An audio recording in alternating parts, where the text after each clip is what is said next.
दोस्तों स्वागत है एक नई वीडियो में। दोस्तों इस वीडियो में बताने वाला हूं कि आपके पास Redmi 9 एक्टिव है या Redmi 9 है या कोई और फ़ोन है, आप किस तरह से नेटवर्क सेटिंग्स कर सकते हो और नेटवर्क प्रॉब्लम को किस तरह से आप फिक्स कर सकते हो।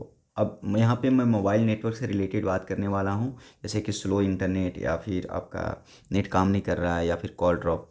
तो यहाँ पे सबसे पहले मोबाइल के सेटिंग पे जाना है आपको। ओके, वापस से दिखा देता हूँ। सेटिंग का आइकन कहीं भी हो, सेटिंग पे क्लिक कर लेना है। SIM card and mobile network पे क्लिक कर लेना है। SIM card and mobile network पे जब आप क्लिक करोगे तो सबसे पहले आपका पहला सिम दिखेगा और दूसरा सिम भी दिखेगा। तो आपको पहले सिम पे जाना है और पहले सिम में आपको पहले देखना है कि सिम आपका ऑन है कि नहीं है। तो सिम आपको ऑन करके रखना है। नाम और नंबर से फ़र्क नहीं पड़ता। यहाँ पे आपका जो मोबाइल नेटवर्क होना चाहिए, APN आपका सेट होना चाहिए। अगर नहीं है सही तरीके से तो आप सिंपली रीसेट पे क्लिक कर लीजिएगा। और प्रेफर्ड नेटवर्क में आपको LTE रखना है, ऊपर वाला सेलेक्ट करके सबसे। और इसके बाद यहाँ पे बोल्ट को आपको ऑन कर लेना है वॉइस कॉल की क्वालिटी इंप्रूव करने के लिए। मोबाइल नेटवर्क में कोई भी छेड़खानी नहीं करनी है, सेलेक्ट नहीं करना है, आपको ऑटो रहने देना है इसको। और मेक कॉल्स यूजिंग वाईफाई, जब भी वाईफाई एरियाज में होगे तो वाईफाई रीजन में होगे तो जब भी पॉसिबल होगा वाईफाई कॉलिंग आपकी लग जाएगी। तो कॉल ड्रॉप की समस्या भी ख़त्म हो जाती है इससे और यहाँ से इंटरनेट नो नेटवर्क वाला प्रॉब्लम ख़त्म हो जाता है। अब ये सेटिंग करने के बाद सिंपली आपको इसमें भी सेम सेटिंग कर लेनी है जो मैंने पहले में करवाया था। ओके, सेम सेटिंग, लेकिन इसका APN अलग होगा। हर मोबाइल के हर ऑपरेटर का APN अलग होता है। तो जैसे कि इसमें आप जाओगे, जब यहाँ पे मोबाइल नेटवर्क है आपका, तो यहाँ पे APN इस वजह से नहीं आ रहा ऑप्शन, क्योंकि आपका ये जो सिम डेटा सेलेक्ट है वो सिम 1 से है। अगर मैं सिम 2 से कर देता हूँ तो अब देखो यहाँ पे एक्सेस पॉइंट का ऑप्शन आ रहा है। तो करके ऐसे इसको भी एक बार रीसेट कर लीजिएगा। अब इसके बाद ना आपको बैक कर देना है दोनों की सेटिंग करके।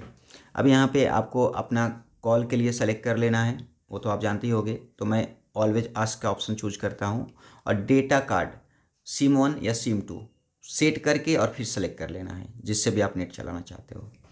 अब यहाँ पे मोबाइल डेटा को एक्टिव रखना है और ड्यूअल 4G को आपको इनेबल करके रखना है क्वालिटी को इंक्रीज करने के लिए, वॉइस कॉल या इंटरनेट की क्वालिटी को। और ये चीज़ को आपको ज़रूर इनेबल करके रखना है। इससे होगा क्या कि जब आप कॉल पे होगे, जब भी आपका इंटरनेट चलेगा और वो जो डेटा लगेगा वो दूसरे सिम से ले लेगा, वो है ना। तो इन दोनों को ऑन कर दोगे तो आपका ये जो प्रॉब्लम आ रहा था ना कि आपका नेट नहीं चल रहा था, कॉल वॉल आ रहा था या फिर नेट स्लो चल रहा था, वो आपका फिक्स हो जाएगा। और यहाँ पे डेटा रोमिंग का एक ऑप्शन है, तो पैसे वैसे लगते नहीं है, तो इसको भी यार ऐसे ऑलवेज पे चेक मार करके रखना। और यहाँ पे इतना चीज़ कर लेना है। और यहाँ पे अब चाहो तो यहाँ पे जा करके अपना नेटवर्क टेस्ट कर सकते हो। ओके, तो इतना करने के बाद आपका ये फिक्स हो जाएगा प्रॉब्लम। लेकिन अगर फिर भी आपका प्रॉब्लम फिक्स नहीं हो रहा है तो आप ऐसा कर सकते हो, सिम को रीसेट कर सकते हो। जैसे कि आप या तो अपना सिम निकालो बाहर और वापस से रीइंसर्ट करो, या दूसरे ट्रे में डालो, पहले को दूसरे में डालो अगर कोई ऐसा एरर आ रहा है तो। और यहाँ पे आप चाहो तो कनेक्शन एंड शेयरिंग पे जाना, और इससे भी फिक्स नहीं होता है तो reset wifi mobile network and ये ब्लूटूथ का ऑप्शन आएगा। तो इसमें जिस भी सिम से रिलेटेड प्रॉब्लम आ रहा है ना, उस सिम को ऐसे सेलेक्ट करो और इसको रीसेट कर दो। ओके, और अगर दोनों सिम को रीसेट करना है तो दोनों सिम को रीसेट कर दो। अब दोनों सिम को रीसेट करने से होगा क्या कि ये बाय डिफ़ॉल्ट हो जाएगा, फिर से आप सेटिंग कर सकते हो इसकी। ओके, और फिर भी अगर इशू आ रहा है तो आप सिम को दूसरे मोबाइल में डाल करके चेक करो, और उसमें भी आ रहा है तो फिर सिम चेंज करने की ज़रूरत है आपको।